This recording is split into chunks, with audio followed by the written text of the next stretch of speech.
দিনে একবেলা হলেও পরিবারের সাথে এবং বছরে একবেলা হলেও যেই গ্রামে থাকেন সেই গ্রামের সবার সাথে মিলেমিশে একবার রান্না করে খাওয়া আমাদের সবার নৈতিক দায়িত্ব ও কর্তব্য। হ্যালো এভরিওয়ান, আসসালামু আলাইকুম। কেমন আছেন সবাই? আজ আমি চলে যাচ্ছি লয়া একটা ভিডিও নিয়ে। তো আমি বগুড়ার ভাষা দিয়ে শুরু করলো। লয়া ভিডিওটা আপনি দেখতেই পারিচ্ছেন মেলাডি পিএস পত্তি এটি কটা হচ্ছে। পিএস পত্তিগুলো এই জন্যই কেটে নেওয়া হচ্ছে, আজ আমাদের গ্রামত সুন্দর করে একটা চড়ুই ভাত খাওয়া হচ্ছে। আপনাদের গ্রামত এলেন চড়ুই ভাত হয়তো বা পিকনিক সেই পিকনিকে আজ আমরা খাচ্ছি সবাই মিলে কোটা বাসা ধোয়া পাগলায় একবারে সুগলি মিলে করেছি। তো পেশা ঘষার দায়িত্বটা আমি লিছি, আমি করছি যে আমি পেশমো, তাই আমি পেশা শুরু করছি। পয়লা আমি ধনে জিরে গুঁড়ো করে নেনো ভালো করে ভেজে, তারপরে এখন আমি আদা রসুন ধনে জিরে বেমাকে একসাথে একখান্দি করে খামচা খামচা করে পেশমো, কারণ আমি আলাদা আলাদা করে পিষতে পারবো না, আমার খুবই বিরক্ত লাগে। যাই হোক, এখন পেশা টেশা শেষ করে আমি গরম মশলাগুলো থেতলে করে নেবো, তারপরে এগুলো নিয়ে আমি চলে যাবো যেটি পিকনিক হচ্ছে সে। তারপরে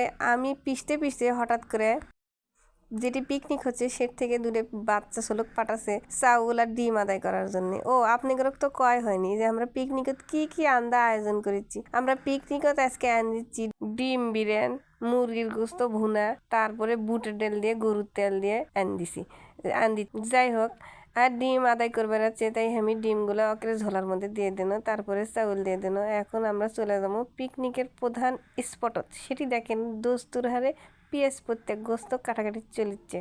পয়লা আমরা সিদ্ধান্ত লেসনো যে ধানের ভিতরে একটা হাঁসেল খুঁজি সেটি আনদেবো, পরে কোনো যে না তাক বাড়ির মধ্যে আনদি। বাড়ির মধ্যে আমার চাচি শরীর হাঁসেল সেই বড় বড় বড় হাঁসেল বড় বড় পাল্লে টানাটানি বিরক্ত লাগে। এদিক দিয়ে বুটের ডাল হয়ে যাচ্ছে, জাল দিয়ে লিচ্ছি মানে সিদ্ধ করে লিচ্ছি। তারপরে সিদ্ধ করে লিচ্ছি আমরা ডিম সিদ্ধ করা হলে আমরা বুটের ডাল ক্যাঙ্কা করে তেলানি দেয়, সেঙ্কা করে বার্গার দিয়ে লেমো। তেলানি দেওয়া বুটের ডাল তেলানি দেওয়া হয়ে গেলে ওই দিক দিয়ে আমরা চাউল ধুয়ে লেমো, পেঁয়াজ পত্তে আরও কিছু কাটা বাকি সেলে কেটে কুটে রেডি করে লেমো, কারণ অন্যান্য তরকারি তেলানি দেওয়ার একটা ব্যাপার ট্যাপার আছে। যাই হোক, তরকারি তেলানি দিতে দিতে হতে হতে এই দিক দিয়ে আমি শোল পোলক দেখাচ্ছি। দেখেন শোল পোলটি কি মজা করিচ্ছে, খেলিচ্ছে বেড়াচ্ছে, কেউ বসে বসে খেলিচ্ছে, কেউ দাঁড়ে দাঁড়ে খেলিচ্ছে, কেউ শুতে শুতে খেলিচ্ছে। বুটের ডালগুলো বার্গার দেওয়া লাগবে, তারই জন্য পেঁয়াজ করতে লাল করে নেওয়া হচ্ছে। বুটের ডাল এখন বার্গার দেওয়া হয়ে গেল, তারপরে আমরা চলে যাবো আরেক পদের রান্না। বুটের ডালে দেখুন ধনে জিরের গুঁড়ো দোস্তুর হারে ছিটিয়ে দেন, তারপরে আমরা মুরগির গোস্ত আন্দার জন্য তৈরি করে নিচ্ছি। আজ পেঁয়াজ পত্তে এখন দোস্তুর হারে আমরা ভেজে নেবো, লাল করে নেবো, তারপরে মশলাটা কষে নেবো। এখন গোস্ত নিয়ে এসেছি আমি ধুয়ে, তারপরে গোস্তটা দেবো ওই মশলার মধ্যে ঢেলে, গোস্ত মশলার মধ্যে ঢেলে দিছি। দেখেন কি সুন্দর হচ্ছে। গোস্ত হয়ে গেল, গোস্ত হয়ে যাওয়ার পর এদিক দিয়ে ডিমের তৈরি চলছে। তারপরে আমি গোস্তর মধ্যে ধনে জিরে ছিটে দিয়ে ডিমেরটা তৈরি করে নেবো। ডিম আমি ফাইন করে দোস্তুর হারে ভেজে নেবো, ভেজে নিয়ে ডিমটা আমি তেলানি দেবো।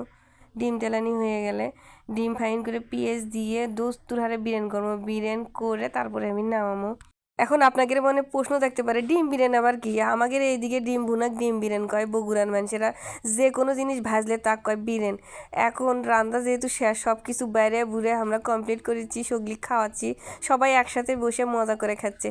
আজকের ভিডিওটা যদি আপনাদের ভালো লাগে থাকে তাহলে অবশ্যই লাইক কমেন্ট শেয়ার করবেন। আর বছরে একবার অবশ্যই সবাই মিলে একসাথে রান্না বান্না করে গ্রামের সবাই মিলে একসাথে খাওয়া দাওয়া করবেন। আজকের ভিডিওটি এই পর্যন্তই। আমার ভিডিওটি কেমন লাগলো জানাবেন। আসসালামু আলাইকুম, আল্লাহ হাফেজ।